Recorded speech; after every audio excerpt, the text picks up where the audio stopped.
a recordar que debo grabar. Entonces, listo. Como les venía comentando, listo. Vamos a ver Fuerza Bruta, Greedy, DP y varias clases las vamos a dedicar a strings. Entonces, en strings vamos a ver KMP, Z-Algorithm, Suffix Array y después vamos a entrar como a geometría.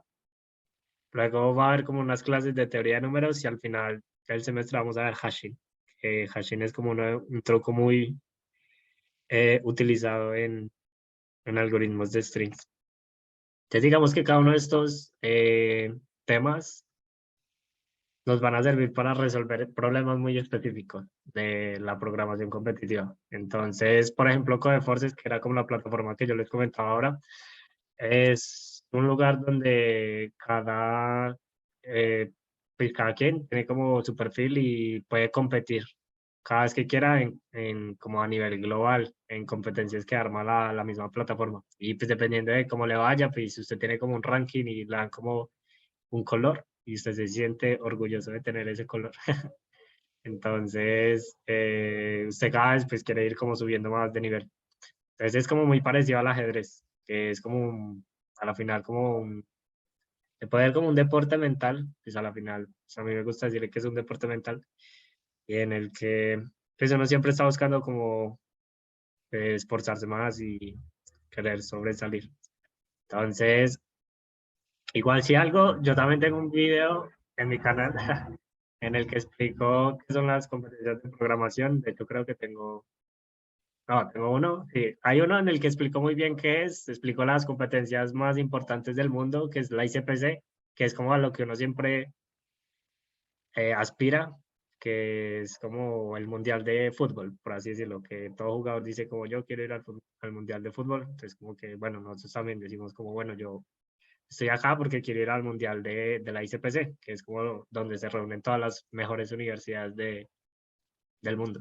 Entonces, esa es una, está las competencias de Google, la CodeJam, la Facebook Hacker Cup, las de... ¿Quién más hace? Bueno, hay una página que se llama Top Coder que también hace, y así. Entonces, en ese video pues, explicó bien todo eso, explicó pues, el top. Entonces, les recomiendo que vean ese video, pues si quieren saber más de eso. Pero entonces, hoy el tema es fuerza bruta. O sea, vamos a empezar sencillo. Entonces, eh, la idea, aparte de enseñar fuerza bruta, es dar una introducción muy breve, pero re breve, a cómo leer en temas más, que es también como uno de los objetivos de la clase de hoy, aprender cómo leer en temas más. Entonces, solamente también para saber, ¿todos aquí usan C++ o alguien de aquí no tiene ni idea qué es C++? Les voy a compartir pantalla.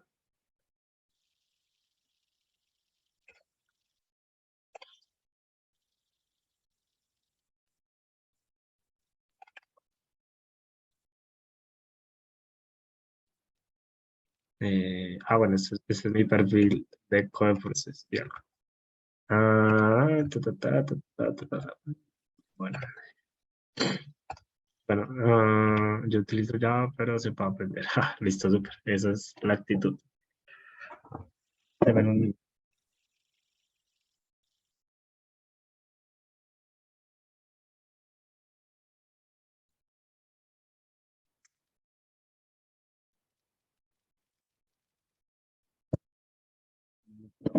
Entonces,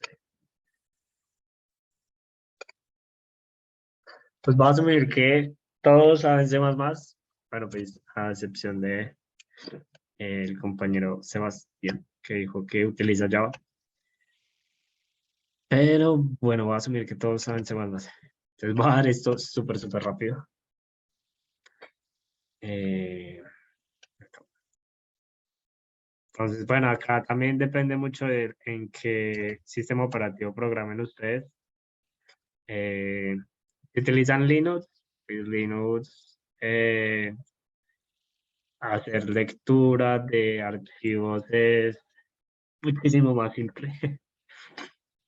Yo, por ejemplo, utilizo Windows y pues utilizo Codeblocks para programar.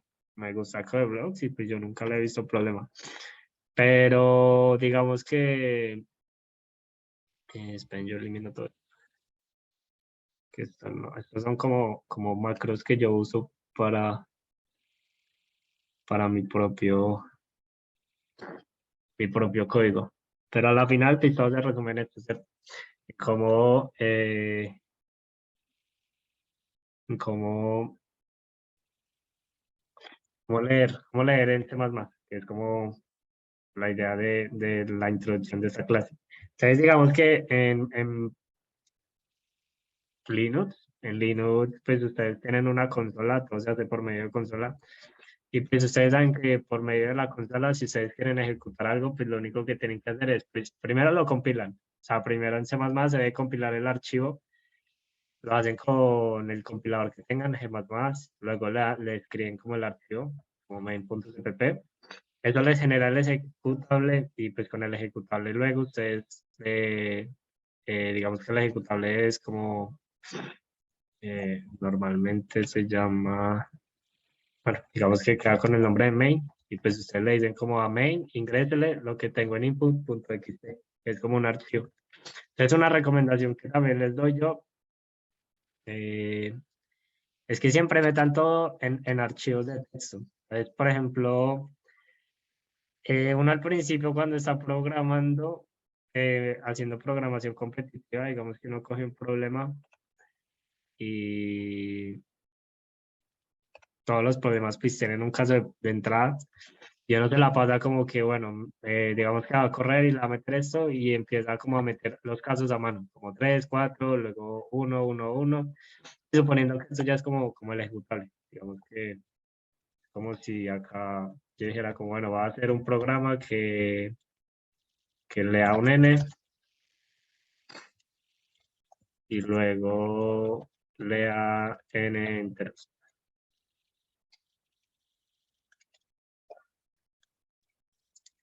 Y nada, solamente los muestro. Pues digamos que uno acá, pues lo que podría hacer es como, bueno, meto 5, luego el 1, 2, 3, 4, 5. O meterlos como a mano, por así decirlo. Es esto, pues es una mamera, yo no se los recomiendo, o sea, yo les recomiendo que siempre que puedan utilicen archivos. Entonces, en, en Linux, pues los archivos se utilizan de esta manera, que es como cuando ustedes generan el ejecutable, ustedes pueden utilizar como esta sintaxis, que es como decirle menor que al ejecutable, ingrésele input.txt. En temas ve, en Windows, que es como lo que yo uso, pues si no conocen cómo hacerlo, pues lo pueden hacer, o sea, les toca agregar como 3 líneas de código. Pero si ustedes tienen un template, que es como lo que yo tengo, yo siempre tengo el template y pues, lo único que yo hago es que, pues si voy a comenzar un problema nuevo, me copio el template, control C, vengo acá y control V y pues ya tengo como las 3 líneas de código siempre. Entonces, esa es otra recomendación, siempre tengan un template. ¿Por qué? Porque luego se van a dar cuenta de que las macros, bueno, o sea, se van a dar cuenta de que va a llegar un punto en el que ustedes, como ya de tanto programar, van a empezar a adquirir ciertas mañas, por así decirlo. Entonces, por ejemplo, una maña, les voy a mostrar como algunas de mis mañas. Entonces, bueno, por ejemplo, acá, esta parte de arriba, son macros. ¿Qué son las macros? Básicamente es como decirle al programa C++ que cada vez que encuentre un NDL, lo reemplace por un /n. Entonces, por ejemplo, ¿esto por qué pasa? Básicamente eso pasa, eso porque es bueno hacerlo. Eso es bueno porque resulta que C++, la forma en la que hace el print, ¿será que puedes compartir ese template? Sí, de una. De hecho, antes de que se me olvide, comparto mi repositorio.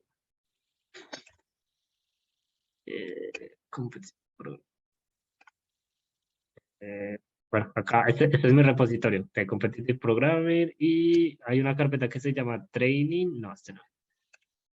Hay una que se llama Notebook y en Notebook está algo que se llama Template y eso. Les voy a compartir.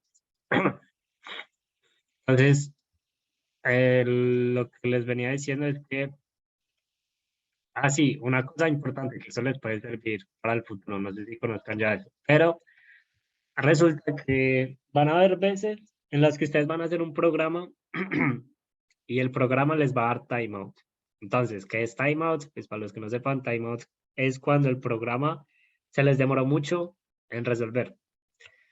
Bueno, se demoró mucho el programa que mandaron. El programa que mandaron se demora mucho para resolver el problema. No es que ustedes se hayan demorado en codear la solución, sino que el programa corre tan lento con tantos datos que el juez no fue capaz de terminar la ejecución, porque el algoritmo que usaron es muy lento. Bueno, eso es timeout, pero van a haber veces en las que ustedes van a mandar un problema y ustedes dicen como, yo creo que la solución es correcta, o sea, la solución entra en tiempo porque pues, el análisis algorítmico que yo le hice sobre la complejidad temporal me da de que sí entra. Pero por alguna rara razón les da timeout y ustedes empiezan a decir, ¿por qué da timeout? si el algoritmo es, qué sé yo, es n cuadrado, pero pues la talla es 10 a la 4, por ejemplo. Entonces 10 a la 4 en n cuadrado es como 10 a la 8. Entonces, ¿qué pasa? Que un computador puede hacer 10 a la 8 operaciones en más o menos un segundo. O sea, como que se puede llegar a pasar del segundo, pero como que entra muy raspado. Entonces, lo que les quiero decir es, si ustedes tienen como una talla muy ajustada, o sea, como que es 10 a la 4 y el algoritmo es n cuadrado, 10 a la 8 y el timeout es muy bajito, pues es como un segundo o por ahí. Se van a dar cuenta de que es probable que les dé timeout si no tienen esto. O sea, si no tienen este define NDL y si no tienen esto de acá. Estas dos líneas de código. ¿Alguna vez han llegado a competir y alguien les ha dicho como la entrada rápida? O sea, esto se conoce mucho como métale la entrada rápida. Básicamente es esto. Son estas dos líneas de código. ¿Por qué se les llama la entrada rápida? O sea, son como la vieja confiable cuando a uno le da timeout algo y uno está seguro de que pues, no tiene que dar timeout, pero uno dice como, pucha, faltó la entrada rápida. Entonces la entrada rápida es cuando el programa, el algoritmo como tal, si corre, como que si o sea, el algoritmo sí corre en el tiempo que es, pero lo que se está demorando es leyendo los datos. O sea, como el nada más leer los datos e imprimirlos le cuesta mucho al computador, pero calcularlos no le cuesta nada. Entonces, cuando eso pasa, pues pasa mucho que dicen como, la entrada rápida. La entrada rápida es en estas dos líneas de código que están acá en el notebook, de hecho, es para que las muestro acá para que las vean. Acá está, este template está muchísimo más simple que el otro. Este básicamente, sí, solamente tiene la entrada rápida y pues el qué y el, voy a utilizar este hecho. Entonces, la entrada rápida es esto. Define NL /n y estoy acá. EOS base, sync with std offers, sync type. Básicamente, pues yo nunca me paré bien a detallar cómo es que funciona esa cosa por dentro, pues qué es lo que hace. Yo solo sé que esto se conoce en el bajo mundo como la entrada rápida. O sea, es como si la da timeout y no debería dar timeout, o sea, no es como que siempre le meten eso. Es como métale la entrada rápida, seguramente están fallando por eso. Entonces, digamos que la razón, un poquito como de la razón de por qué eso pasa, es porque C++ al hacerse out, bueno, principalmente cuando al hacerse out y hacer NDL, él como que hace out sobre una cosa que se llama el buffer, por así decirlo. El buffer es como una capa que está antes de lo que nosotros vemos. Como que él pinta todo en algo que se llama el buffer y luego lo muestra en la pantalla que es la que muestra él al final. Pero el NL lo que hace es que cada vez que lo utilicen, como que limpia el buffer y muestra en la pantalla real. Entonces, básicamente, él se la pasa como mostrando cosas del buffer a la real. Entonces, como que en ese intercambio gasta mucho tiempo. Entonces, lo que hace a la final esta cosa del salto de línea NL, este backslash N, es que le dice, pinte todo en el buffer y cuando termine, ahí sí lo manda a la real. Entonces, es como no esté yendo de allá para acá, sino que pinte todo en el buffer, cuando termine, sí lo muestra en la real. Y eso lo hace muchísimo más rápido. O sea, como el printear cosas lo hace muchísimo más rápido. Este de acá, no, este sí no, nunca entendí qué hacía. Este sí para mí es caja negra. Eh, pero, pero métalo. O sea, esto lo que permite es leer los datos más rápido. Entonces, ¿cuál es mi consejo? Lo mismo. Siempre tengan el template y siempre tenganlo con estas dos cosas. Ténganlo con esto y con esto. Entonces, ¿por qué? Porque, por ejemplo, a mí me pasaba de que yo era de los que no tenía template, entonces yo siempre como que empezaba sin nada. Yo siempre empezaba como con lo básico, con lo mínimo, es esto. Y luego, pues yo mandaba el problema y si el problema me fallaba por timeout y no debería fallar por timeout, yo decía, pucha, la entrada rápida y la metía. Pero pues me gané un timeout ahí de nada, o sea, como que me gané un timeout de marica. Entonces, pues mi consejo es siempre ténganlo, eso no estorba. O sea, eso pues les ahorra, mínimo, el mínimo les va a ahorrar un time limit en sus vidas como programadores. Entonces, pues tenerlo no cuesta nada. Y, y, y, y, y ya, y pues también ustedes pueden tener más cosas en su template, como macros. Yo acá tengo un macro que permite como hacer debug de una variable. Y esto es como lo que les iba a explicar, que es como leer archivos en C++. No que se ve como muy clarito se ve como muy claro. Pero se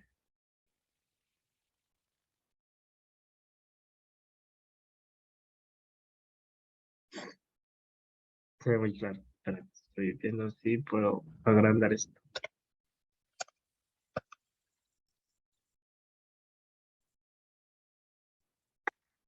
Ah, allá. Ahí.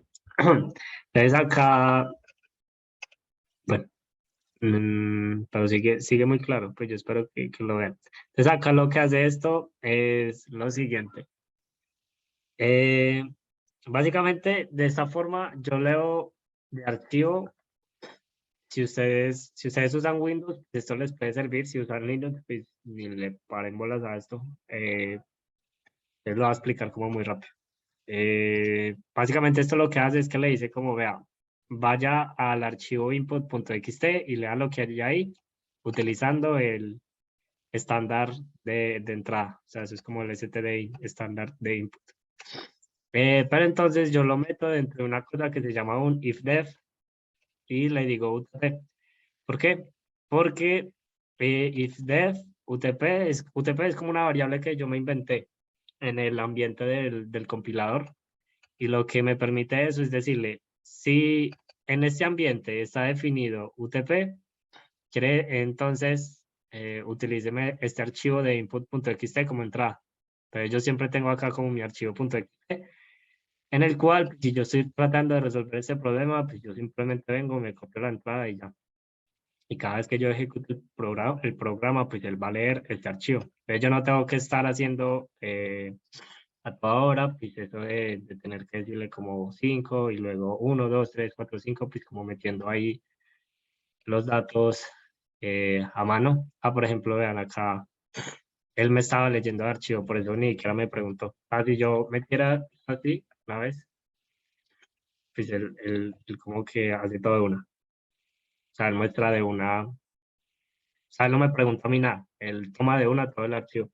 Entonces eso es muy útil porque pues van a haber veces que ustedes van a necesitar probar el código muy rápido, o sea, como que ustedes dicen como, bueno, ya quiero saber si está bien, lo prueban, y pues cada vez que prueben, ustedes no quieren estar como metiendo los datos a mano. Y ya, entonces, bueno, ¿por qué lo tengo dentro de IfDef? Porque solamente lo quiero para este compilador. Cuando yo lo mandé al juez, digamos que si yo no tuviera esto, yo tendría algo así como esto, como esta cosa solamente es para Windows y el juez funciona sobre Linux, pues a mí me tocaría como estar borrando esto cada vez que yo se lo quiera mandar al juez. Pero pues si yo lo meto dentro de un ifdef y yo sé que esta variable no está definida dentro del juez, pues esto lo que hace es que no ejecuta este fragmento de código en el juez. Entonces él no lee del archivo, sino que lee de la entrada normal de siempre. Entonces, es como otro truquito ahí que les puede servir. Y programan en Windows. Sí, ¿no? Yo creo que yo soy el único raro que programa en Windows. La mayoría programan en, en Linux. Pero pues, no sé, me da lucha. Y ya, entonces eso es como una introducción muy breve a, pues sí, como a lo que es input, output y sí, como algunos consejos que les doy, que es como tener su template, tener sus macros, tener la entrada rápida siempre, es como un consejo que les doy. Y, y ya, pues, pues bueno, no, bueno, hay otras cositas, pero pues yo creo que se las iré contando en el camino. Entonces, nada, me preguntan qué, la tercera línea para qué es. Bueno, eso es como una cosa que yo utilizo, que es, se llama un debug.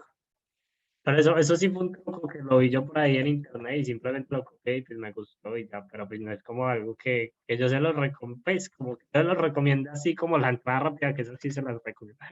Esto es como algo para que eh, sea más fácil de obviar. Entonces, por ejemplo, digamos que yo tengo una variable que se llama x, yo quiero saber cuánto vale x en este momento, como que yo hago así. Entonces él me dice como, ay, 10.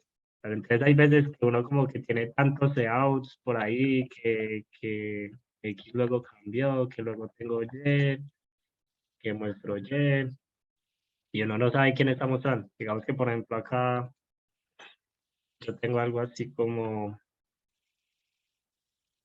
digamos que yo tengo algo así. Entonces digamos que él me dice 10 y 15, pero yo quedo como, pues puta, ¿quién es 10 y quién es 15? Después, si yo utilizo este debug, esta macro acá, que se llama debug, lo que hace es que me muestra el nombre de la variable y también me muestra la variable. Entonces, pues como que hace que el debugueo sea más fácil. Entonces me dice como X vale 10, Y vale 15. Entonces como que uno no se pierde ahí al momento de hacer debug. Pero ese sí es como cosita de cada uno. Ese sí es como, si lo quiero. Pero, pero la entrada, sí, esa sí es obligatoria. Y ya, y esto también es por si usan Windows y ya. Como que el template que yo les recomendaría sería como mini.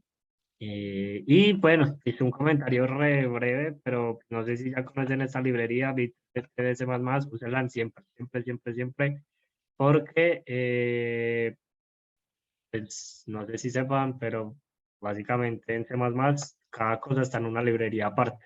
Entonces, por ejemplo, si conocen qué son los vectores, pues un vector es como un arreglo, pero si ustedes tienen un vector V, y si ustedes no usaran esta librería, pues les tocaría venir acá y decir, bueno, quiero usar la librería de vector. Y si quieren usar, creo que hacer input y output están, cada uno está en otra cosa aparte. Después yo no me acuerdo, no, yo ni me sé las librerías de ese pedido, creo que es la de entrada y salida. Pero nada, usen siempre C++ y ya. Es una librería que contiene todas las librerías principales de C++. Y pues uno diría como, uy, las tiene todas, debe pesar mucho el archivo, pero pues la verdad nunca, nunca, nunca ha molestado por eso. A mí nunca me han molestado por eso y nunca he escuchado que alguien molesten como, ay, el archivo está muy pesado. O sea, usen eso siempre. Ese es otro consejo. usen esto siempre, usen esto siempre, usen esto siempre. Ya. Ahora sí, comencemos como con temita. Dejamos esto como está. Entonces, pues a mí, la verdad, me gusta mucho dar clases con problemas. O sea, como que yo creo que la teoría es como muy obvia. Pues bueno, van a haber casos, por ejemplo, cuando estemos viendo,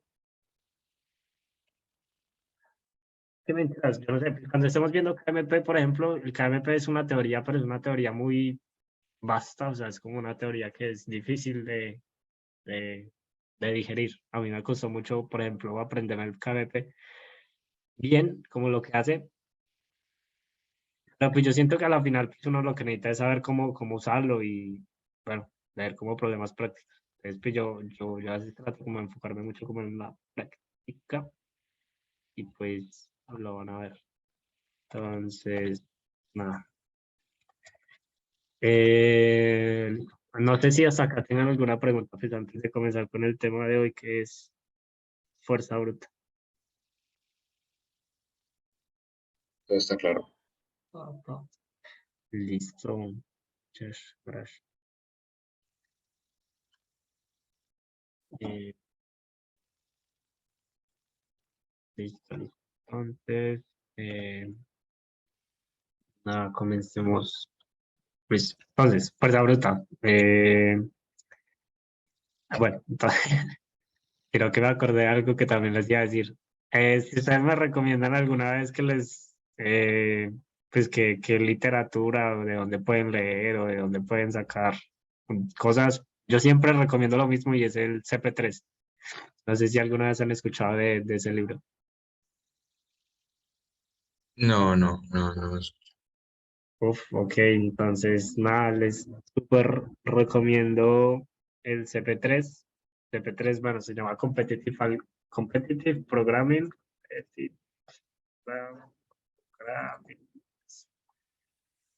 Es un libro de, lo tienes en el repurro.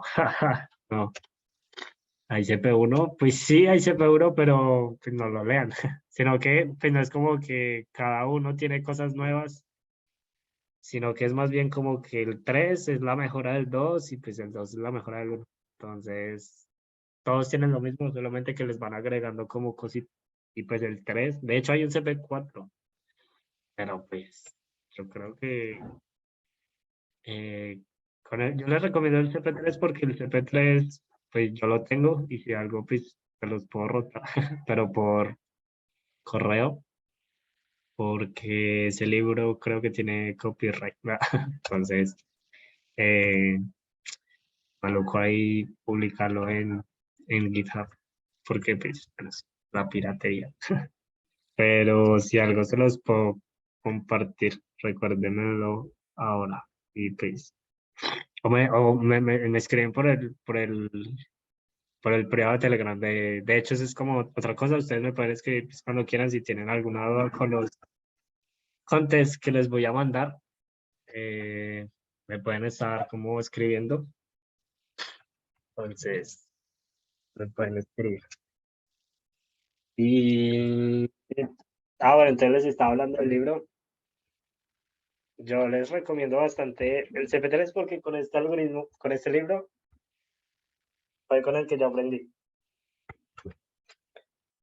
Entonces, a mí me gusta mucho porque están todos los temas que mínimo, o sea, mínimo deben saber para aspirar pues sí, como un mundial o a que les vaya bien en una competencia y pues son muchísimos temas. O sea, el libro es bien grande y están todos los temas. Está desde grafos, están cadenas, está matemáticas, hay geometría.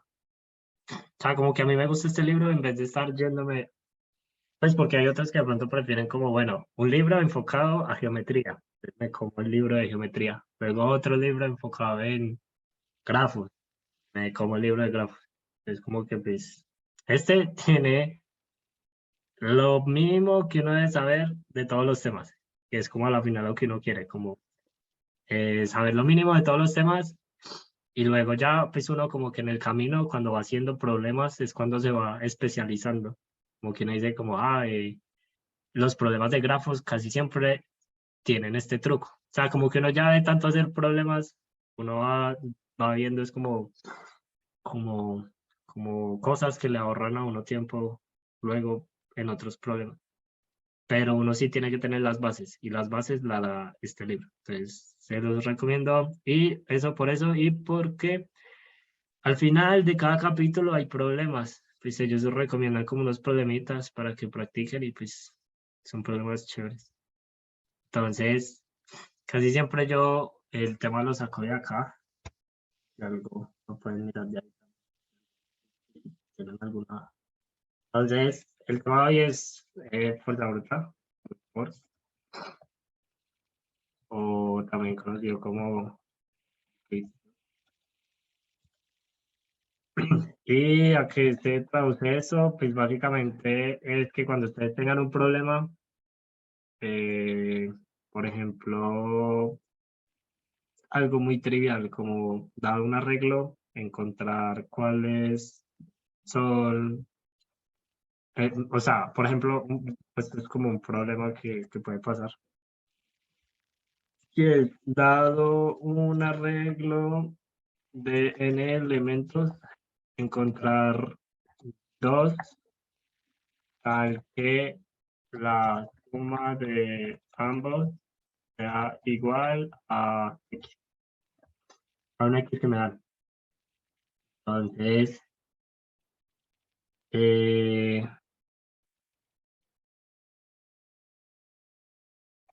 por ejemplo, digamos que es como un ejemplo. Entonces, digamos que uno tiene como muchas formas de resolver este problema. Eh, unas mejores que otras, pero un consejo que yo siempre les doy es que siempre eh, busquen hacerla más sencilla de programar. ¿Por qué les digo esto? Porque pasa mucho de esto. De hecho, esto es como mm, algo que pasa en programación competitiva y también pasa en entrevistas de programación de grandes compañías como Google, Facebook. De hecho, este problema que les acabo de decir, lo saqué o sea, lo recuerdo es porque me cayó en una entrevista de Facebook y me lo colocaron. Y yo me acuerdo que yo me sabía la solución difícil, o sea, como la solución que es súper optimizada, que es utilizando busca binaria y todo. Y a la final, pues como que pifié porque era muy complejo y pues a la final él, pues como que quería escuchar la solución fuerza bruta y ya. Entonces, pues un consejo es, siempre miren la talla del problema. Y pues si la talla es pequeña, no se maten la cabeza haciendo algoritmos súper raros. Pues hagan fuerza bruta y ya. Por ejemplo, ¿cómo sería la fuerza bruta de este problema? ¿Qué se les ocurre? Pues hacer un for dentro de un for y comparar. Sí, es cierto. Entonces digamos que una solución trivial sería, bueno, pues primero leo el n, pues, luego me dan el x, supongamos que así la entrada, me dan el n, luego me dan el x, y pues yo voy a leer en enteros. Eh, pues digamos que yo luego leo n enteros. Pero pues estos enteros los necesito en un arreglo, entonces los voy a meter a un vector v y voy haciendo algo vector de enteros. Digamos que más bien P es de tamaño n y acá decir P en la posición y es igual a X. Entonces digamos que, bueno, hasta ahí lo único que hice fue meter n elementos en un arreglo que me dan por entrada. Y pues la idea que acaba de decir el compañero es, la fuerza bruta es haga n cuadrado. Entonces, ¿cómo es n cuadrado? Entonces, ustedes se fijan, eh, lo que me pide este problema es, o sea, primero, bueno, otra cosa es, primero entiendan bien el problema. Entonces, si alguno todavía tiene dudas sobre qué es lo que pide el problema, es como que hagan de cuenta de que le dan en elementos y le dan un X. O sea, le dicen como, bueno, yo tengo un arreglo de tamaño 3, 6, 8. Y en cada uno de ellos tengo un número. Entonces digamos que acá me dan el 5, luego por acá me dan el 4, el 3, y así. Pues digamos que cada uno tiene como un número en su posición. Y a la final lo que me piden es decir como, bueno, aparte de este arreglo de números, yo le voy a dar otro número que puede ser, por ejemplo, el 11. Entonces yo quiero saber si hay dos elementos de este arreglo tal que la suma de ambos sea igual a 11. Entonces hay diferentes formas de resolver eso. Pero la más simple, por así decirlo, sería simplemente tomo el 5, por ejemplo, ¿cierto? Tomo el 5 y si yo ya sé que tengo un 5, yo sé que me faltaría un 6 para llegar al 11. Entonces, si me falta el 6, pues yo lo que haría sería simplemente buscar un 6, como en el resto del arreglo.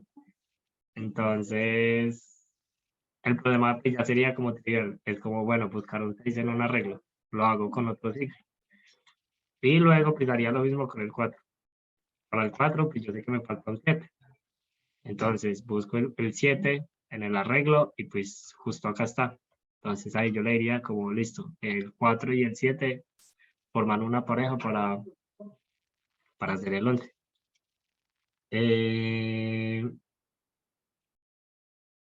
Y ya. Entonces digamos que eso en código, pues, ¿cómo quedaría? Pues quedaría como algo así. Y, o sea, vean que o sea, el primer ciclo es el que itera sobre, o sea, el primer ciclo es el que fija el primer elemento. Y pues digamos que yo ya sé que mencionaba, llamemos mejor este número K, porque estaba acá reclamando esto. O llamémoslo X y pues acá simplemente digamos de que vaya leyendo y pues métalo en BDI y ya. El cambio que hice, pues para que me pierdan, es que simplemente le digo como vaya metiendo todo directamente al vector. O sea, como que lo que va leyendo, métalo en la posición y del vector.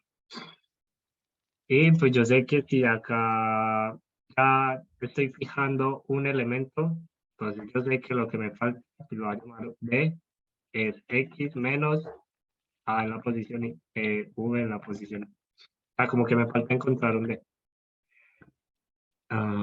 Porque hay dos veces en X. Bueno. Sí, yo creo que ese fue como el cambio que acabé de hacer. Estaba redeclarando X, pero fue como porque no me había fijado que ya había usado X arriba. Pero acá está. O sea, lo único que estamos haciendo es leemos el número de elementos que nos dan y el X que queremos y pues luego leemos n elementos y lo metemos en este arreglo. Entonces acá pues lo que les venía diciendo es, si yo tengo un D, bueno, entonces yo sé que si ya tengo fijo un I, o sea, como que en cada iteración yo fijo un I, entonces yo sé que lo que me falta es X menos B de I. O sea, eso es lo que me falta para poder a ver si hay dos elementos cuya suma sea igual a X. Y ya con otro ciclo, yo podría decir como saber si, bueno, algo así como si P de J es igual a X, que bueno, y, y J eh, P, con una pareja, forman X. No sé, algo así. Eh, pues Esta sería como una opción.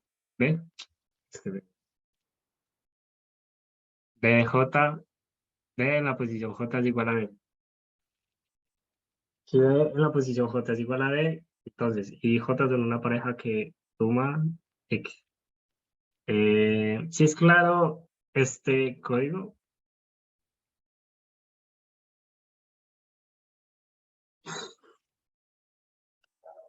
listo. Entonces, ahora yo les hago una pregunta.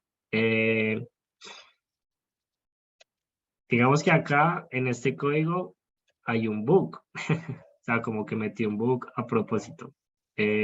¿Cuál creen que es el bug?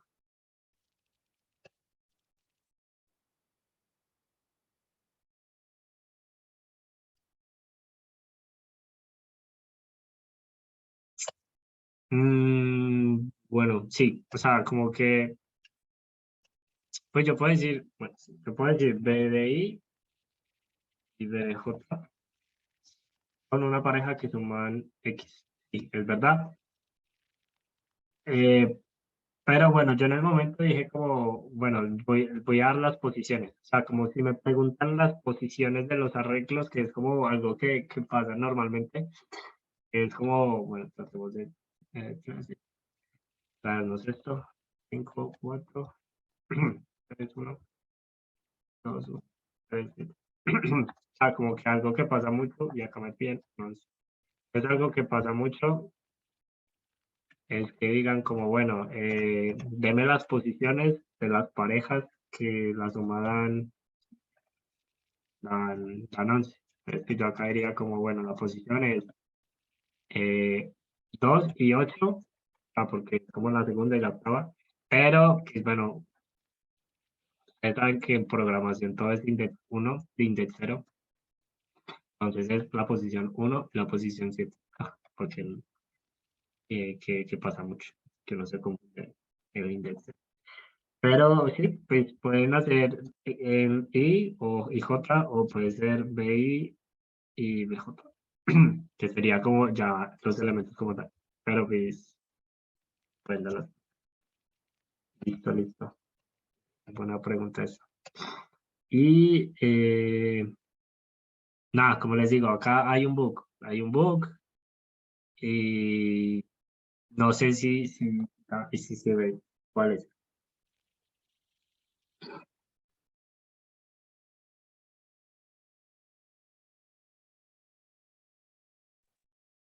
Bueno, más bien, sí. Si no, les voy a hacer como un spoiler, pues. Sea, el bug es que también es porque de pronto en el enunciado del problema no se especificó, pero digamos que el problema le dicen lo siguiente: da un arreglo en elementos, encontrar dos, aunque bueno, pues se puede ir dos diferentes, tal que la suma de ambos sean iguales.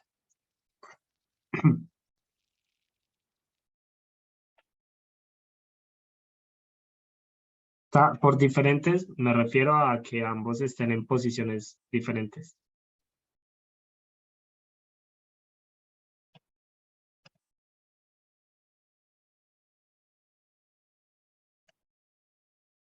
No sé si sea un bug, pero no sé, el segundo for podría empezar desde I, ¿no?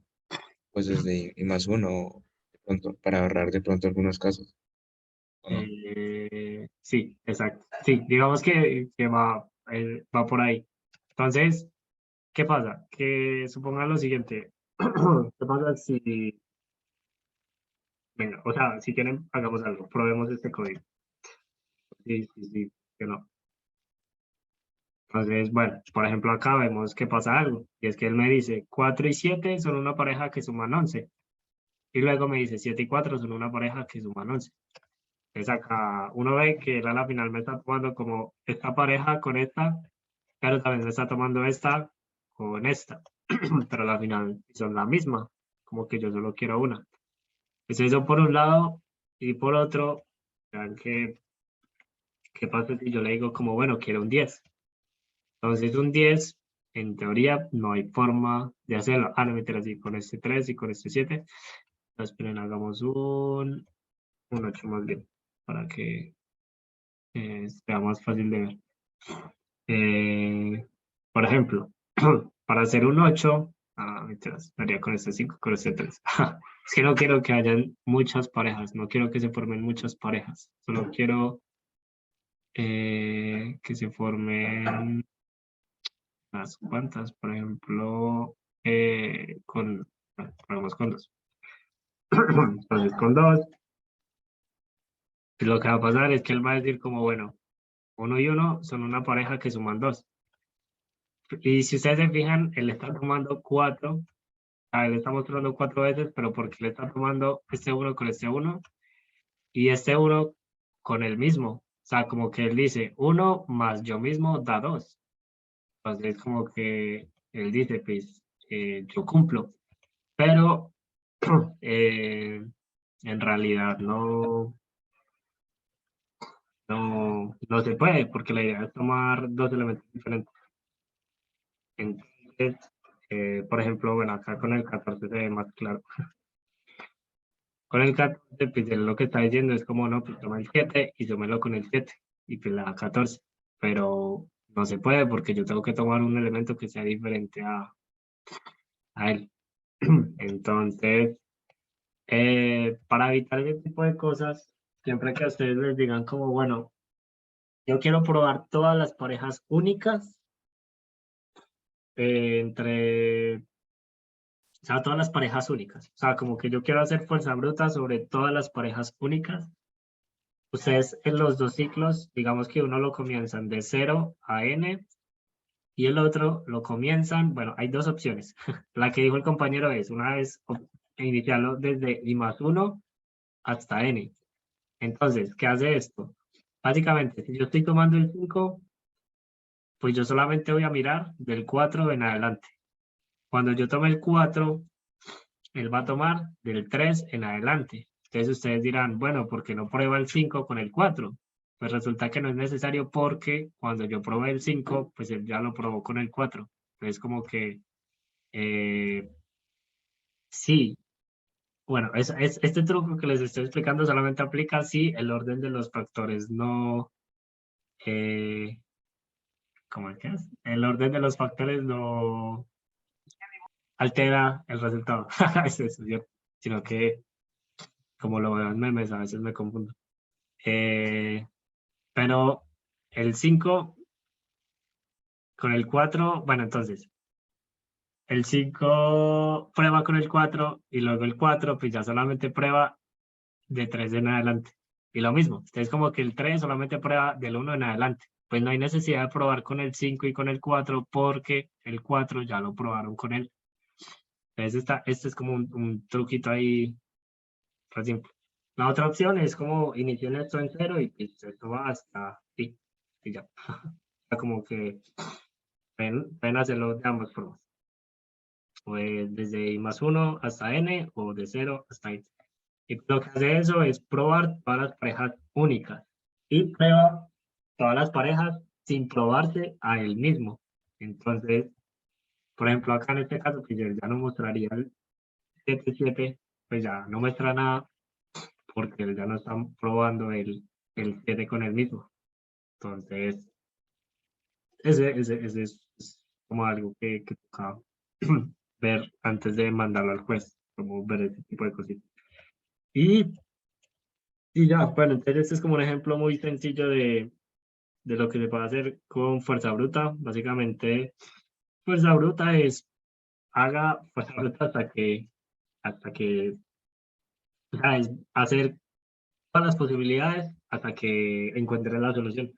Entonces, digamos que hay soluciones para ese problema utilizando otros métodos que pues yo creo que por ahora no vale la pena explorar, pero y uno a la final dice como, bueno, pues esa es la solución, pero pues por ejemplo, ¿qué pasa si en vez de decirle que debo encontrar dos diferentes, pues me piden, bueno, hágalo con tres elementos diferentes tal que la suma sea igual a x?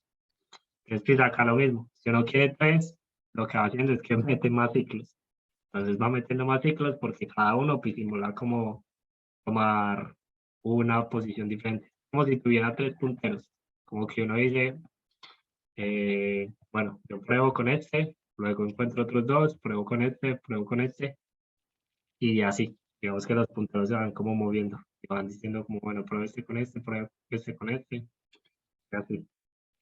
Eso se puede hacer fácilmente simulándolo con 3 ciclos, 4 ciclos, si necesitan 4 punteros, lo que sea. Entonces, pues esto, pues como tal, este truco, pues si le quieren dar un nombre, se llama como un step for o como ciclos anidados, y pues sirven para eso, como para simular cuando ustedes quieran tener como varios punteros o varias, sí, como probar varios elementos al mismo tiempo. Profe, una pregunta, ahí en el segundo for o sea, no era que analizaba desde el i en adelante. Listo, sí, pues creo que están las dos opciones. Entonces, está la opción de yo pruebo, por ejemplo, del 5, si yo pruebo el 5 con del 4 en adelante, o y luego pruebo el 4 con el 4 en adelante, y así como que no voy repitiendo cosas que ya probé. La otra opción es como pruebo el 5 y con todo lo que hay de aquí para atrás. Pues bueno, no hay nada. Pruebo el 4 y con lo que hay de aquí para atrás, o sea, con el 5. Pruebo el 3 con lo que hay de aquí para atrás, con el 5 y el 4. Es como dos formas, pero a la final es lo mismo. A la final ambos prueban todas las posibilidades. Ambos corren en la misma complejidad. Es como, solo que uno lo hace como yendo hacia adelante y el otro hace como yendo hacia atrás.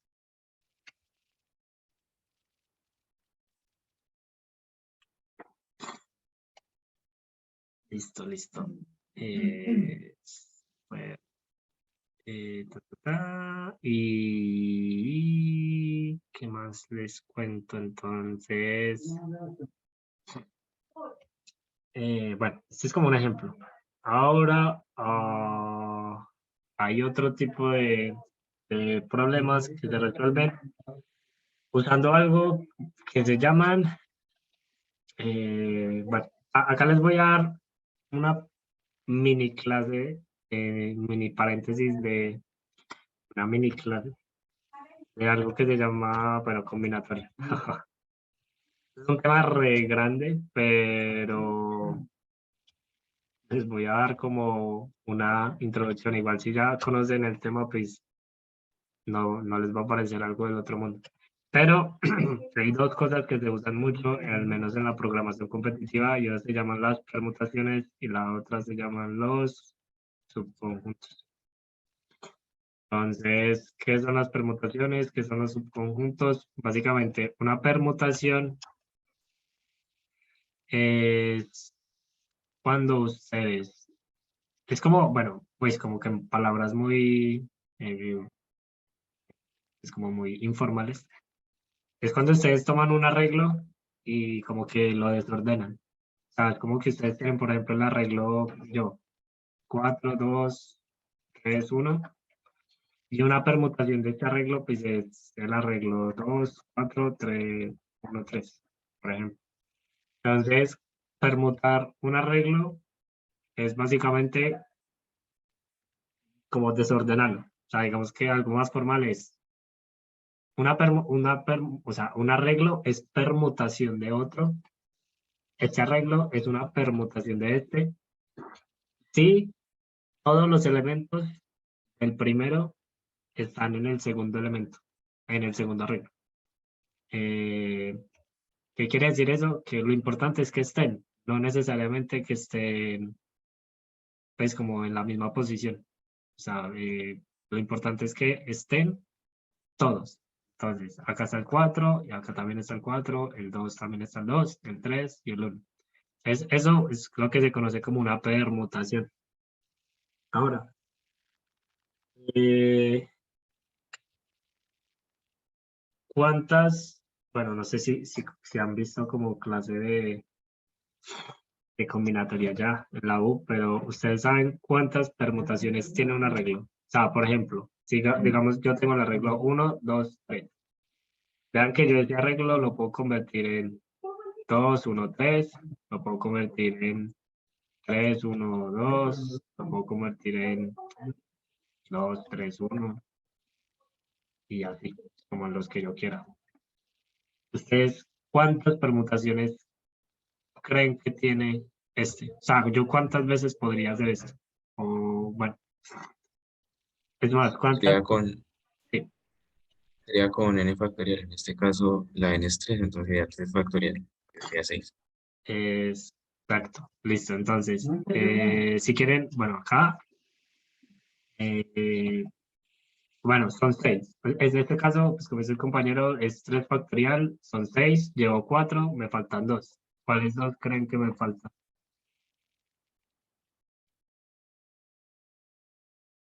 321.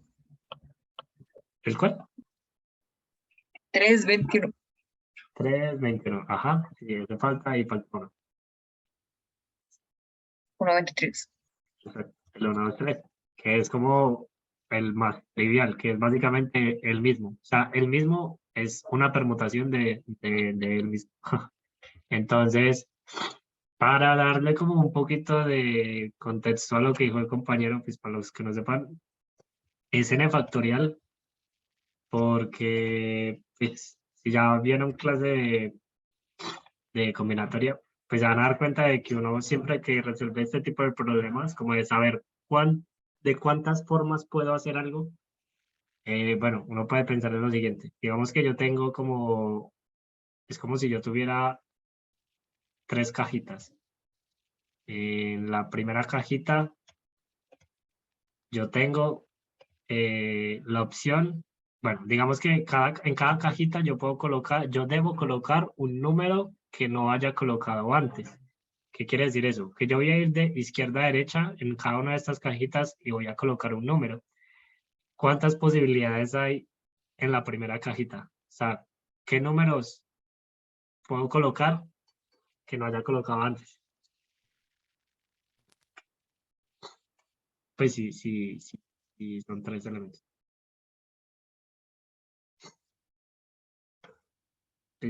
Digamos que yo puedo colocar 3.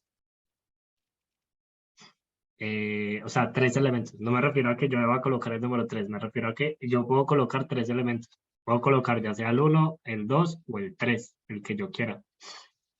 En la segunda cajita, como yo ya coloqué un número en la primera, sea el que sea el 1, sea el 2, sea el 3, yo en la segunda cajita solamente tengo 2 opciones. Porque tengo las mismas 3 de antes, menos una que ya coloqué en la cajita anterior. Entonces, sí o sí tengo 2 opciones. Y pues para la última ya solamente me queda una opción, que vendría siendo, pues ya coloqué una acá, pues acá sí o sí me toca colocar la única que me quedó. Entonces, como esto es combinatoria y cada uno de estos es como una forma de hacer algo, pues todo esto se multiplica. Entonces, es como 3 por 2 por 1. Y cuando uno pues lleva esto como algo más general, pues se da cuenta de que esto es n factorial. Sea, digamos que acá les estoy como mostrando muy brevemente de dónde sale el n factorial que dijo el compañero, pero si no lo entendieron, de pronto, pues cuando vean clase de combinatoria en la U, sus profesores eh, les van a demostrar más formalmente porque esto se puede extender a n factorial. Pero pues viene como siendo algo así. O sea, esto es como 3 factorial y pues si lo hacen con 4, se van a ver que es 4 factorial y 5 factorial. Eh, Y ya, pero entonces, bueno, ¿por qué les estoy explicando esto? ¿Por qué les empecé a hablar de combinatoria en una clase de fuerza bruta? Básicamente porque hay problemas que se resuelven con esto. Ustedes piensen en lo siguiente. Eh, eh, ¿en qué problema? Ah, ¿qué pasa el problema? Digamos que me dan un arreglo de n elementos donde cada posición representa un... No, esperen. Ah, se ve que hay problemas.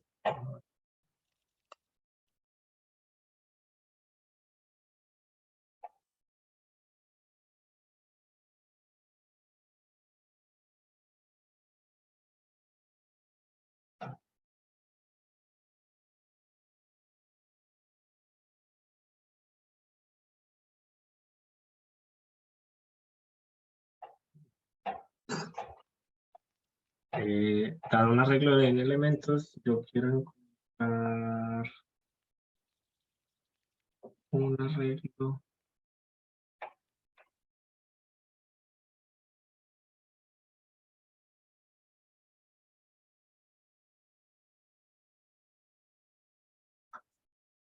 Bueno, demos en sino que quería colocar como uno, que yo sé que hay un problema de permutaciones muy bacano, pero no lo recuerdo. Pero bueno, pensemos en este, igual solo como para darle la idea. Da un arreglo en elementos donde cada posición representa como peso, el peso como de algo, o sea, como que la posición 0 está algo que pesa eso. Y yo quiero saber si existe una forma en la que yo pueda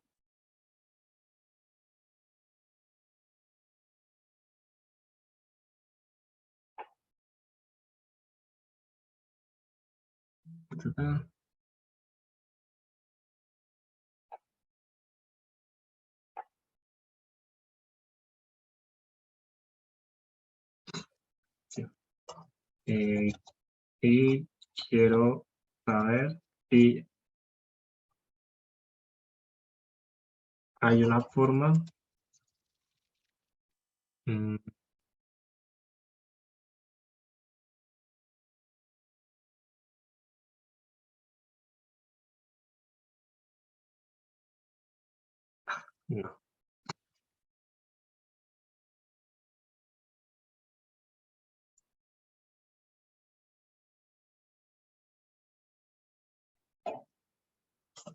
Ya me acordé del problema.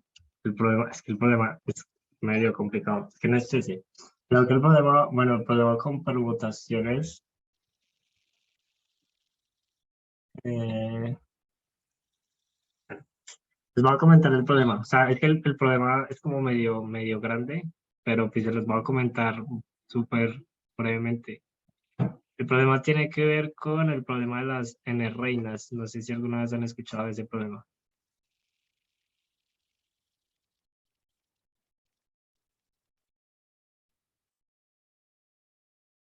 No, no lo escuché. Listo, de una. Entonces, ta, ta, ta. Optimizations. Pero yo miro acá, try to solve presentation.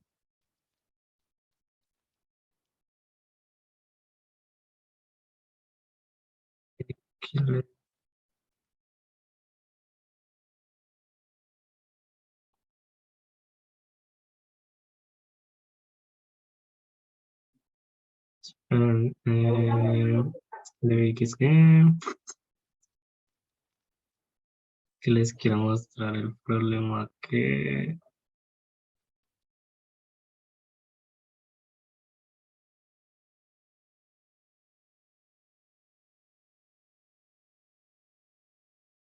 por acá.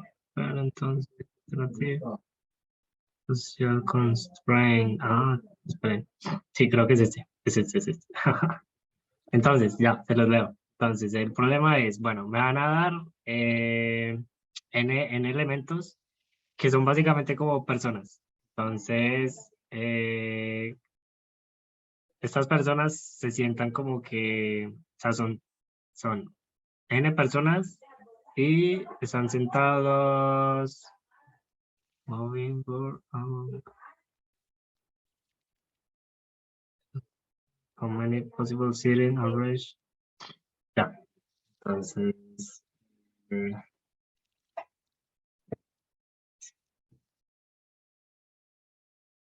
ya, entonces.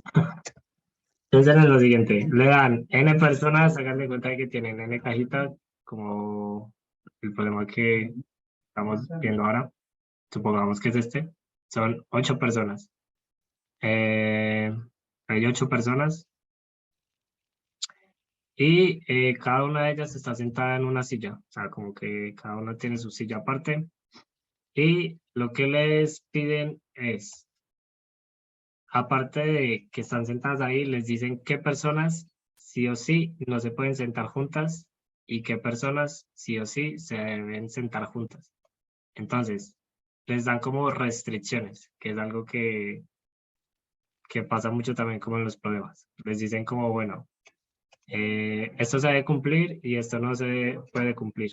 Entonces, hagan de cuenta de que tienen como N personas y les dicen, vea, la persona 1 no se puede sentar al lado de la persona 2, por ejemplo. La persona, qué sé yo, 2, sí o sí, se tiene que sentar al lado de la persona 3. Bueno, al lado de la persona así, qué sé yo, 3. Y así, les dan como restricciones de ese tipo. Les dicen como, estos dos se tienen que sentar juntos y estos dos no se pueden sentar juntos. O sea, como que por nada en el mundo pueden quedar juntos.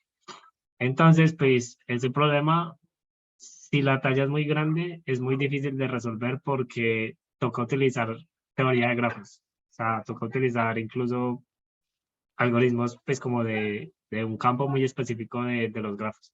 ¿Por qué? Porque, pues, si saben que es un grafo, se van a dar cuenta de que esto a la final se vuelve un grafo. O sea, no a la final lo que puede decir es que hay como una arista de 1 a 2, si se tienen que sentar juntos. Si del 2 al 3 hay una arista, si no se sientan juntos, lo que sea, pues yo de esa forma puedo como formar un grafo. Pero si ustedes les dicen como, bueno, pero pues resulta que el número de personas es 8, pues que es un número muy chiquito, pues ustedes pueden pensar en lo siguiente, y es en hacer como fuerza bruta. ¿Y cómo se haría la fuerza bruta de esto? Pues básicamente probando todas las posibles permutaciones. Entonces, por ejemplo, si cada uno, pues digamos que inicialmente voy a decir lo siguiente, que la persona 1 está sentada en la primera silla, la persona 2 está sentada en la segunda silla, la persona 3, la 4, la 5, la 6, la 8, la 9. Y si yo lo que tengo son como todas estas restricciones, pues yo lo que podría hacer es como probar cada una de las permutaciones que tengo, que vendría siendo esto que les expliqué ahora, que sería como, bueno, pues sí, probar como todas las permutaciones. Y para cada una de esas permutaciones, probar si las restricciones se cumplen o no. Y pues ya probar si una restricción se cumple o no, pues es muy sencillo, porque yo ya tengo fijado el orden. Entonces, si yo ya tengo fijado el orden, pues yo ya me puedo como cerciorar si el 1 si el 1 no está sentado al lado del 2. Entonces, ¿cómo se hacen las permutaciones en un arreglo? Básicamente, ustedes comienzan siempre con si ustedes quieren hallar todas las permutaciones de un arreglo, tienen que hacer lo siguiente. Entonces, digamos que acá voy a hacer solamente las permutaciones para un arreglo de tamaño 3. Y pues lo que voy a hacer es que voy a llenar. Digamos que MDI es igual a y bueno, digamos que para que vean todas las permutaciones, uno tiene que hacer el siguiente fragmento de código, que siempre es como el mismo. Uno tiene que hacer un do while, no sé si ya si saben que esto está como un ciclo que primero hace algo y al final hace el check. Y en el condicional colocan next permutation. Y le dicen que el next permutation lo haga desde el inicio del vector hasta el final. Y esta cosa pues ayuda a encontrar todas las permutaciones de una regla. Entonces, ustedes se fijan, este código lo que hace es iterar por todas las permutaciones de un arreglo y por cada una de ellas lo va a mostrar. O sea, como que lo único que va a hacer es que va a mostrar la permutación. Entonces, pongamos que queremos ya todas las permutaciones. Entonces, si se fijan, acá me las muestra todas. Vean que yo comencé con la 012, esta es una permutación, la 021 es otra permutación, la 102, la 120, la 201 y la 210. Es otra permutación. Entonces, acá yo ya tengo como todas las posibilidades de los posibles órdenes para que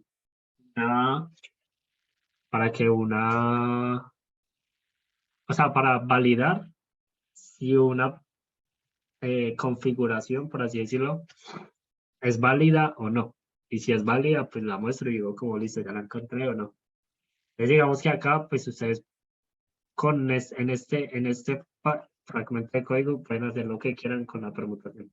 O sea, digamos que no voy a resolver el problema porque se me llevaría pues, tiempo innecesario. Pero ustedes acá tienen la permutación.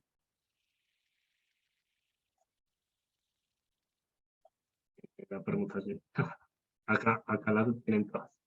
Un consejo que les doy para que no se maten la cabeza cuando les pasen un problema, porque me ha pasado, entonces les ahorro tiempo.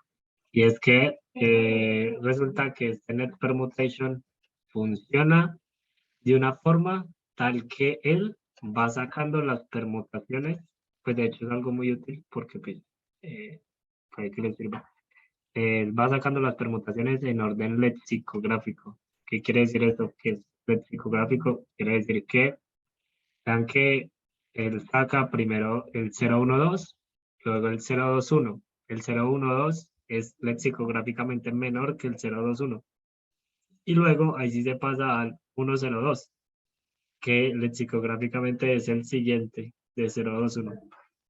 Entonces lo que él hace es como darlos en orden, como que él da las permutaciones en orden lexicográfico. Y pasa que si ustedes no le dan el arreglo ordenado a esa función, entonces él no les va a dar todas las permutaciones. Entonces, supongamos, yo quiero, digamos que yo quiero voy a hacer un programa que lea un n y luego lea n enteros, que vendría siendo algo como esto. Y digamos que yo acá en el input le dije 3 y luego le dije 5, 3 y 4. Bueno, más bien 3, no, le dije 2, 3 y 1. Digamos que ese es como mi arreglo. Y yo quiero hallar todas las permutaciones de 2, 3, 1, que básicamente son las mismas permutaciones que encontramos ahora. La 1, 2, 3, la 1, 3, 2, la 2, 3, 1. O sea, todas esas son permutaciones. Pero si yo no le doy al next permutation el arreglo ordenado, él no me las va a mostrar todas. O sea, él debería haberme mostrado 6, pero me mostró solo 3. Entonces, eso pasa porque ustedes le tienen que dar el arreglo ordenado. Entonces, para ordenarlo, pues, para ordenar un arreglo, lo único que tienen que hacer es utilizar el sort y ya. O sea, como que le pasan el inicio y el final y ya, y él ahí sí les ordena todo. Les muestra todas las permutaciones, el 1, 2, 3, 1, 3, 2, 2, 3, 1, ya está. Entonces, es como un consejo que a veces pasa. O sea, como que uno no se acuerda de que uno le tiene que pasar el arreglo ordenado al next permutation y pues, como que lo vea. Entonces, consejo para que no se mate la cabeza luego, ordenelo antes de un next permutation. Y ya, pues entonces el next permutation les va a servir mucho para ese tipo de problemas en los que tienen que hallar como las permutaciones de arreglo. Y ya, entonces como que ahí les mostré un problema de en qué casos se puede utilizar el next permutation. Y por último, hay como otro tipo de problemas que se pueden resolver. Y pues bueno, básicamente es como este tipo de problemas. Dado dado un arreglo de tamaño n, quiero saber si hay un subconjunto de elementos tal que la suma sea X. Desarrollo medio sencillo. Entonces,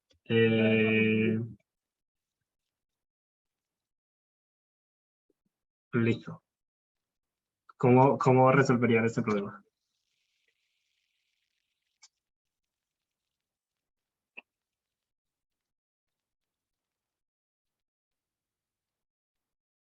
Busco un conjunto tal que la suma sea X. Bueno, entonces,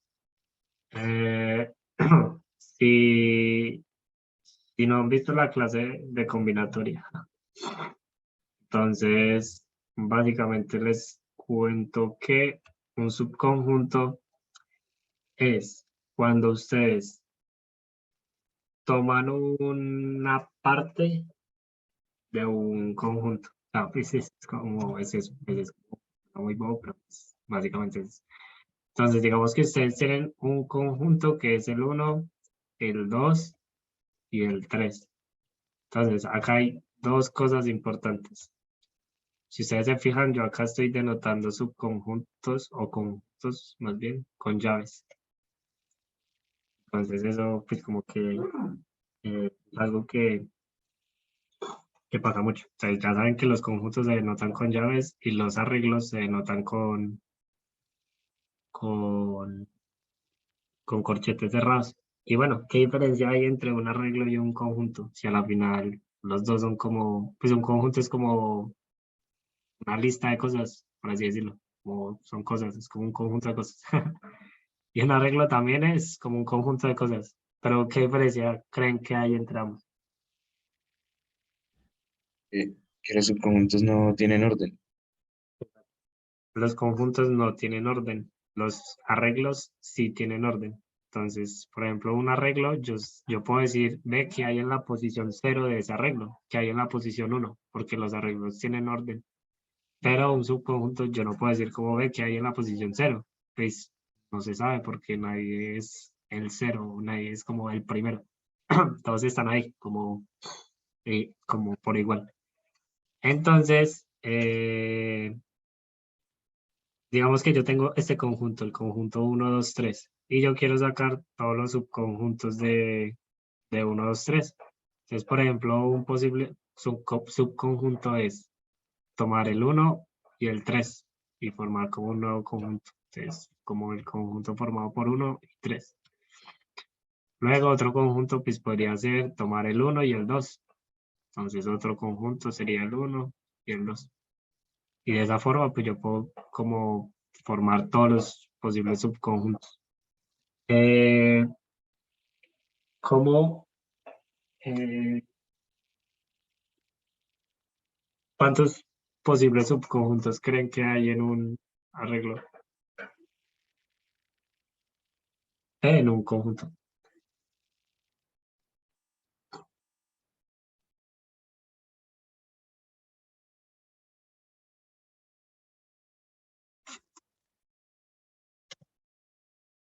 Dos a la n. Exacto. Básicamente, el número de subconjuntos de un arreglo es 2 a la n. Bueno, de hecho es... Ah, no, sí, es 2 a la n. ¿Por qué es 2 a la n? Básicamente es 2 a la n porque pensemos en lo siguiente. O sea, como en el mismo, pues como de la misma forma en la que sacamos la fórmula para dar de cuántas formas yo puedo hacer una permutación. Pues yo voy a decir lo siguiente. Yo voy a tomar mi conjunto de elementos y yo sé que no tienen un orden, pero hagan de cuenta de que yo voy a decir como, bueno, voy a tomar un elemento cualquiera de mi arreglo, de mi conjunto. Vean que por cada uno de esos elementos yo tengo dos opciones. para formar mi nuevo subconjunto. Y las opciones es, ¿lo tomo o no lo tomo? Entonces, digamos que yo quiero formar un subconjunto nuevo. Entonces, digamos que yo tomo el 1 y digo, bueno, el 1, ¿lo tomo o no lo tomo? Entonces, yo digo como, bueno, el 1 no lo quiero tomar. Entonces, no lo agrego a mi nuevo conjunto. Luego me paro en el 2 y digo, ¿lo tomo o no lo tomo? Entonces, yo digo como, lo tomo, chulito. El 1 no lo tomé. Y el 3, yo digo, ¿lo tomo o no lo tomo? Entonces, yo digo, bueno, sí, te lo voy a tomar. Entonces, como que en este nuevo conjunto tengo el 2 y el 3. Entonces vean que por cada uno de ellos yo tengo dos opciones, lo tomo o no lo tomo. Y pues como tengo dos opciones y tengo n elementos, pues a la final es 2 por 2 por 2 por 2 y así hasta n. Y pues 2 por 2 por 2 es 2 a la n. Entonces, esto es como la opción, como la forma en la que uno puede demostrar que el número de subconjuntos de un conjunto es 2 a la n. Pero cómo se implementa esto. O sea, uno cómo hace para hallar todos los posibles subconjuntos de un conjunto. Entonces, básicamente para eso, uno utiliza algo que se llama backtracking. ¿Alguna vez han escuchado esto? Backtracking.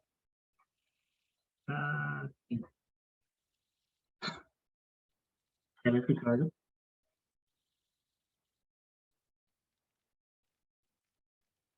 Sí, pero idea que sí. Ok. O sea, backtracking es fuerza bruta en su mayor esplendor. Es como lo más bruto, pero eh, básicamente usar algo que se llama recursividad. Y yo creo que la recursividad la vamos a ver un poquito más a fondo cuando veamos DP, pero igual necesito que, bueno, en Greedy también. Ah, de hecho, pues voy a aprovechar estos 10 minutos que me quedan, porque yo creo que no alcanzo a explicarles bien backtracking, pero lo voy a utilizar para explicarles algo que nos va a servir pues, para las próximas 4 clases y les va a servir a ustedes para el resto de su vida. Entonces, básicamente es algo que se llama, eh, no sé, yo soy todo malo para los nombres, pero se llama tu problema, ok, yo sé que eso está acá en el inicio de este título. En el inicio se llama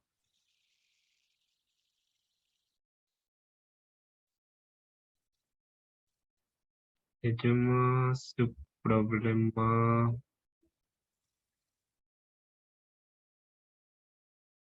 Tenemos problema.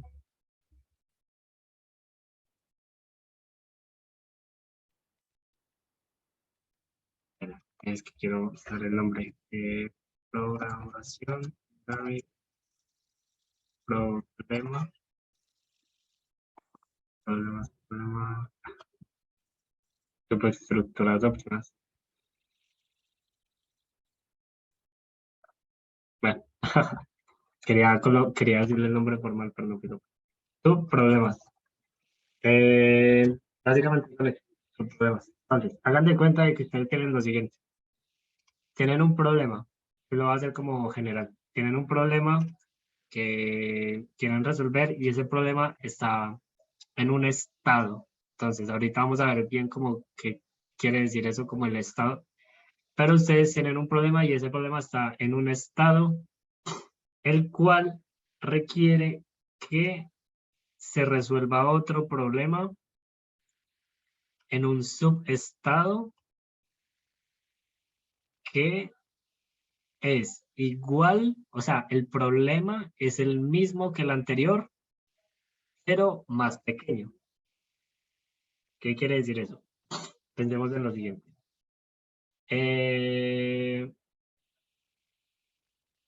hagan de cuenta de que ustedes tienen una... les voy a proponer este reto. ¿Ustedes cómo harían ustedes cómo harían este programa? Hacer un programa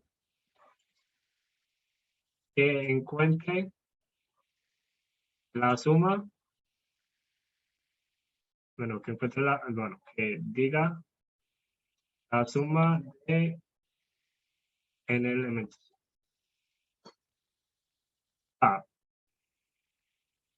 ¿Cómo lo harían? ¿Cómo harían eso? Hagan de cuenta de que tienen un vector de n elementos. ¿Y cómo harían para resolver este problema?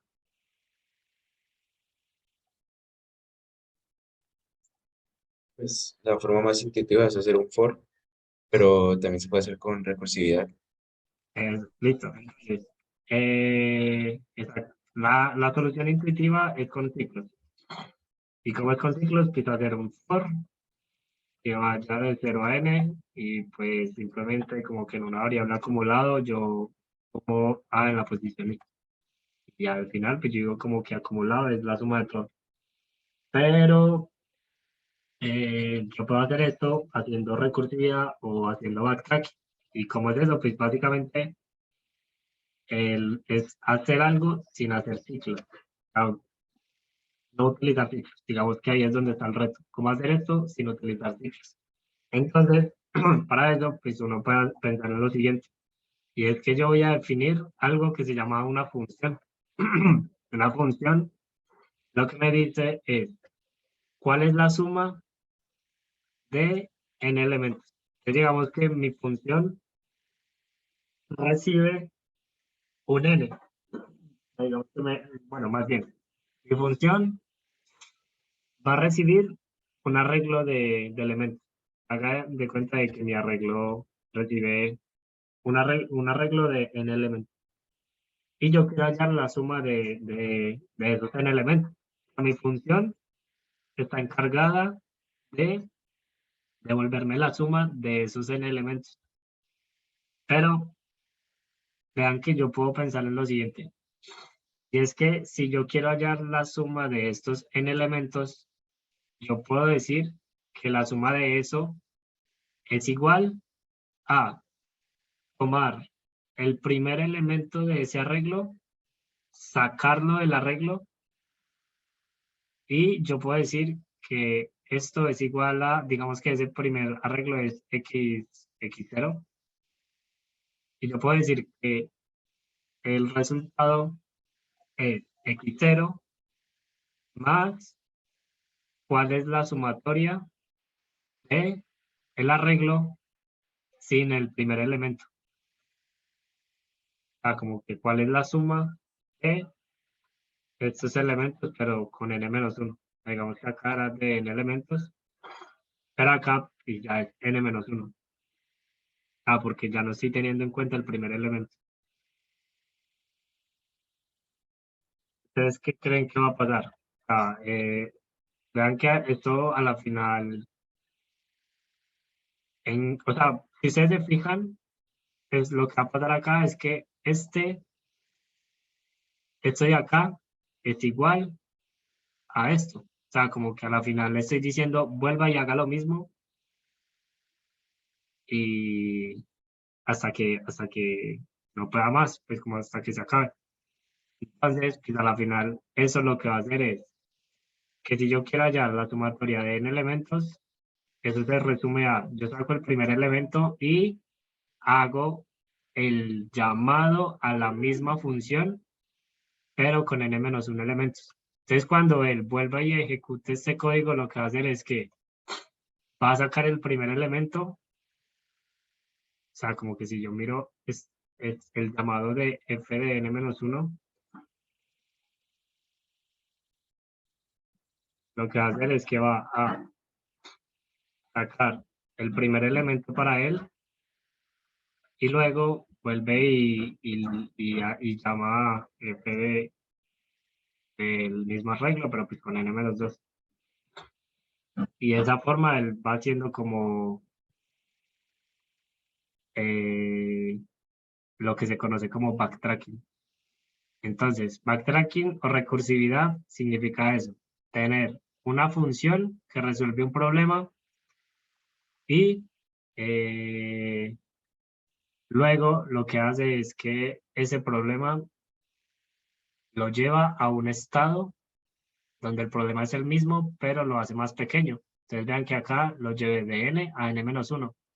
Y el problema se va haciendo más pequeño, más pequeño, más pequeño, hasta que llega un punto en el que ese arreglo solamente es de un elemento. Entonces, cuando ese elemento es de un elemento, cuando ese arreglo es de un elemento, pues yo lo que puedo decir es que la suma del arreglo es igual al elemento, al único elemento que hay ahí. Y cuando él me devuelva esa respuesta, pues eso lo que va a hacer es que eso le va a devolver esa respuesta a su padre y él a la vez le va a devolver la suma de él con la respuesta que yo le di. Luego eso se va a ir acumulando y al final pues yo voy a obtener como la sumatoria de todo el arreglo. Pero porque él, ya cuando llegó al nodo hoja, por así decirlo, se fue yendo hacia atrás, como haciendo el backtracking y haciendo como la sumatoria de todo. Entonces, esto lo vamos a ver bien como más a profundidad en las otras clases, que es lo que se conoce como, bueno, las subestructuras óptimas. Recordé el nombre. Subestructuras óptimas.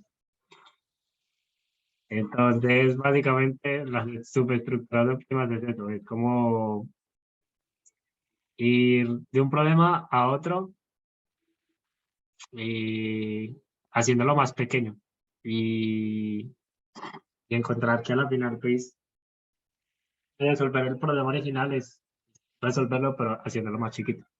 Entonces, nada, pues vamos a ver luego que existen técnicas que nos permiten volver esto más eficiente porque el backtracking es muy pesado, lo vuelven más eficiente. Entonces, a la final con Greedy y con DP hacemos un backtracking más eficiente. Y ya, entonces, nada, espero que les haya gustado la clase. Si tienen alguna duda, pues ya saben que me pueden como escribir por Telegram o por... No, por Telegram. Es que yo uso más Telegram que WhatsApp. Entonces, escríbanme por Telegram si tienen alguna duda. Y el contest se los estoy mandando de aquí al fin de semana. Pues para que yo tenga tiempo como de sacar buenos problemas. Pero les prometo problemas bien, bien buenos. Y ya. Sí, sí, sí, sí. La grabación del canal, sí. O sea, lo voy a subir al canal, pero no al mío, sino al del la ICESI. O sea, la ICESI tiene su propio canal. Pero recuerden que estas clases son dadas, pues, patrocinadas por así decirlo, por la ICESI. Y pues todo queda como en el canal de ellos. Entonces, sí, la voy a subir, pero al canal de ellos. De hecho, creo que no les compartí el canal de debería comenzar. Este. No, no sé cuál es. Bueno, yo los mando.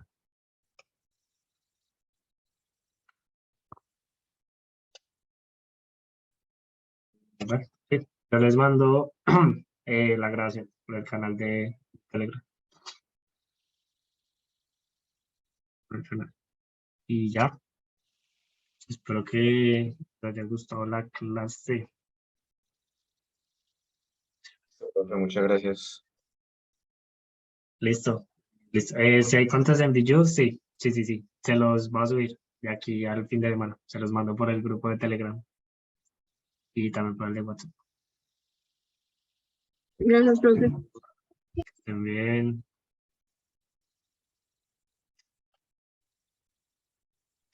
Profe, hasta luego.